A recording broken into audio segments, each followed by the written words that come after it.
Silakan survei berkata apa, karena survei nurut sama yang bayar, ya. Jadi yang bayar pasti akan tinggi sekali persentasenya.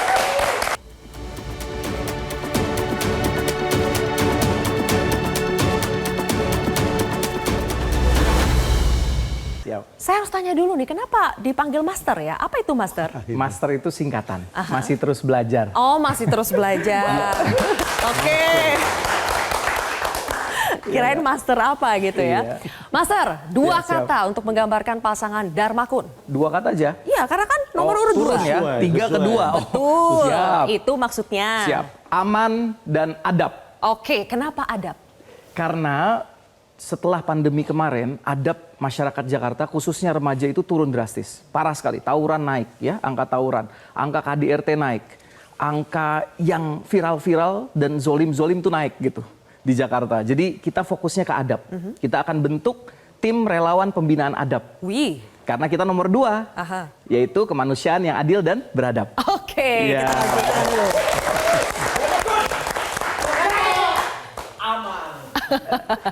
Dan ke nomor urut 1. Satu kata untuk menggambarkan pasangan Ridho. Jujur. Jujur. Kenapa jujur? Ya pemimpin tuh harus jujur. Kalau pemimpin itu jujur, maka dia selalu bertindak, berucap, bergagasan, semuanya akan sangat bijaksana, akan memahami apa yang menjadi kebutuhan masyarakat, dan ketika menyampaikan gagasan juga gagasan dibuat dengan mendengarkan aspirasi masyarakat dan apa adanya, dan juga kalau orang yang jujur itu pasti adil, pasti merata.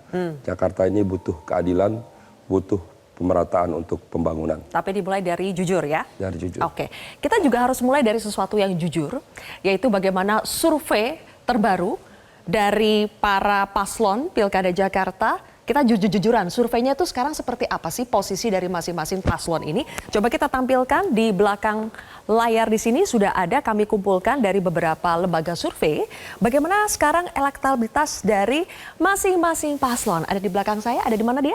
Nah, di sini dia. Dari lembaga survei Poltreking, kita bisa lihat periodenya 9 sampai 15 September 2024. Yang memimpin sampai saat ini adalah pasangan RK Suswono dengan 47,5%, disusul pasangan Pram Rano 31,5%, kemudian pasangan Darmakun 5,1%. Selanjutnya kita lihat dari lembaga survei lainnya yang sudah melakukan survei elektabilitas, yaitu dari LSI, Lembaga Survei Indonesia. Periodenya lumayan mirip, 6 sampai 12 September 2024, masih memimpin RK Suswono dengan 51,8%, kemudian Pram Rano 28,4% dan Darmakun 3,2%. Selanjutnya kita akan lihat bagaimana dari lembaga survei lainnya.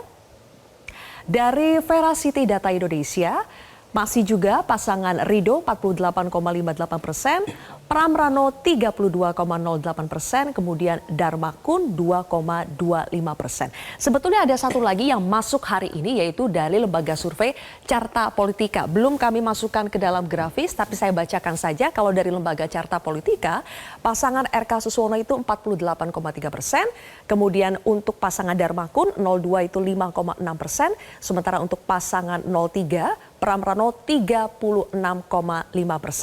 Dari angka-angka ini saya ingin tanya dulu ke Master Alma. Siap, Kak. Master Alma, kalau dari 3 lembaga survei yang kami tampilkan ini ya, katakanlah di situ kan masih ada yang ragu, tidak tahu. Kalau itu semua dijumlah pun, angka pasangan dari Darmakun ini belum bisa mencapai angka pasangan 01 maupun 03. Apakah ini menjadi beban buat pasangan Darmakun? Kami itu seperti apa kata Bang Dharma kemarin bilang di KPU, kami itu kuda hitam. Silakan survei berkata apa, karena survei nurut sama yang bayar, ya. Jadi yang bayar pasti akan tinggi sekali persentasenya. Kami nggak punya uang buat bayar survei. Kami petugas rakyat, dari rakyat, oleh rakyat untuk rakyat. Bayar konsultan politik pun kami nggak ada budget. Jadi kami mengandalkan survei yang real, netizen kita di Jakarta. Ternyata survei di Presiden Netizen, itu angka kita sudah tinggi sekali, di atas 40%. Survei apa itu? Presiden Netizen, jadi mensurvei netizen se-Jakarta. Dengan cara? Dengan cara mereka sendiri ya, dengan medsos, TikTok, Instagram, semua mereka kerahkan, semua media sosial, gitu Kak. Itu yang melakukan netizen? Presiden netizen. Presiden netizen. Ya. Oke. Angkanya 41 berapa hari yang lalu, sekarang sudah di angka 50 lebih. Berarti untuk pasangan Darmakun kalau yang surveinya tinggi itu berarti membayar? Ya, seperti kita tahu bersama. Ya, seringnya begitu kan? Ya. Coba deh kita tanya sama Bang Riza. Bang Riza, kalau ternyata angka RK Susono tinggi, ada saja yang bilang bahwa bisa saja survei itu dibayar. Bisa saja survei itu pesanan, tergantung siapa yang bayar, siapa yang pesan. Makanya bisa menempatkan siapa yang tertinggi di situ. Tanggapan dari Bang Riza? Ya biasa lah ya dalam kompetisi tinggi, sedang, rendah. Memang biasanya yang paling bawah tuh komennya begitu. Oh, karena paling bawah.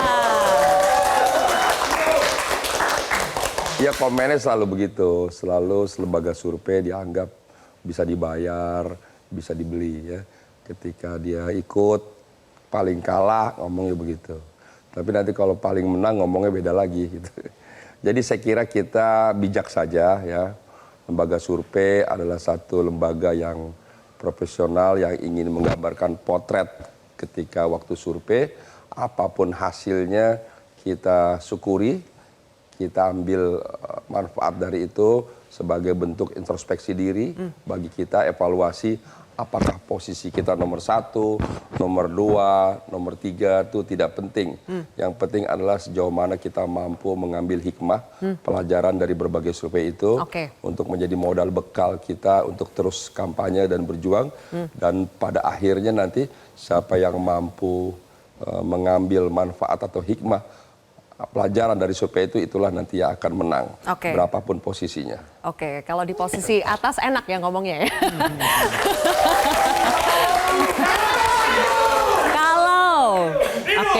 Kalau yang di tengah-tengah gimana nih Cak Lontong? Kalau sejumlah survei itu memposisikan konsisten di urutan kedua, tapi juga sejumlah survei mengatakan tren untuk pasangan Pram Rano itu naik.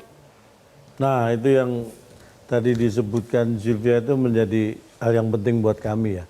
Kalau kita melihat memang survei itu kan sesuatu hal yang secara ilmiah dilakukan. Ada margin error dan sebagainya yang itu harusnya bisa dipertanggungjawabkan siapapun yang melakukan itu gitu ya. Jadi buat kami ini adalah sumber-sumber data yang menjadi bahan yang bisa kita pelajari, kemudian kita menentukan ke depan seperti apa.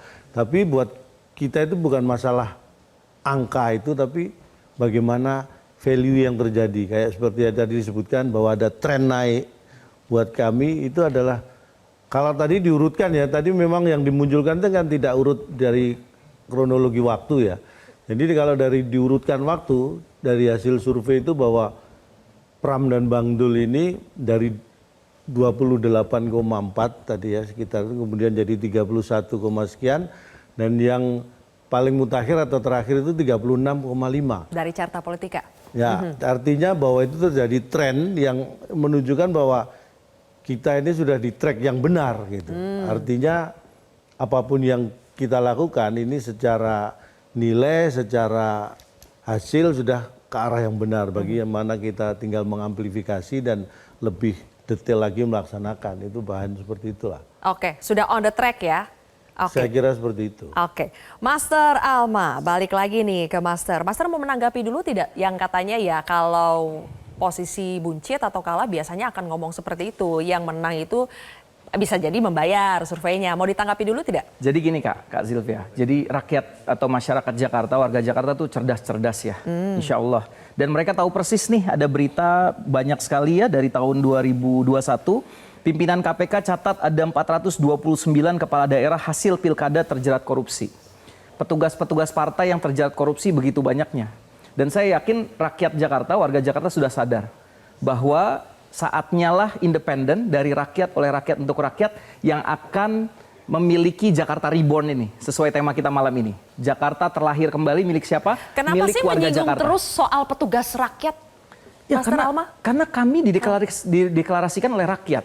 Rakyat ngumpulin KTP ribuan orang, 677.000 ngumpulin KTP ke kami. Ngumpulin uangnya ke kami.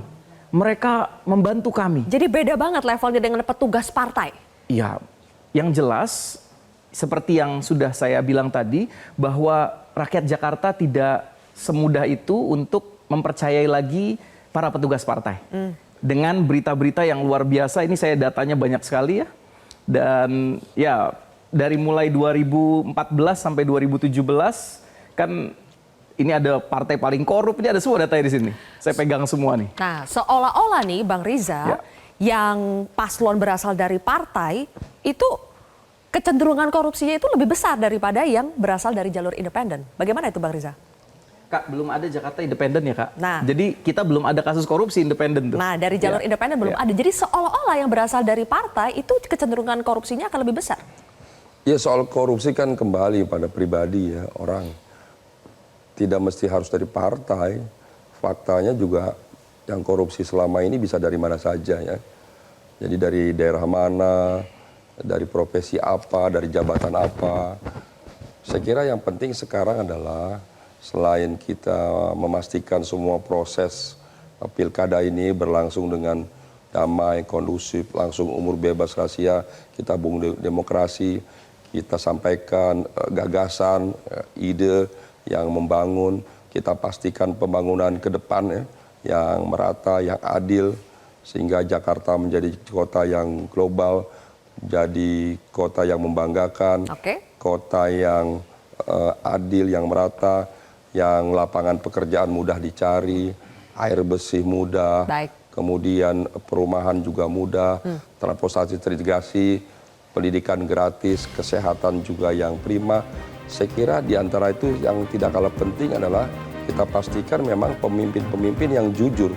Sehingga ketika memimpin tidak ada lagi korupsi. Jadi tidak bisa distempel yang berasal dari partai itu akan selalu korupsi begitu ya.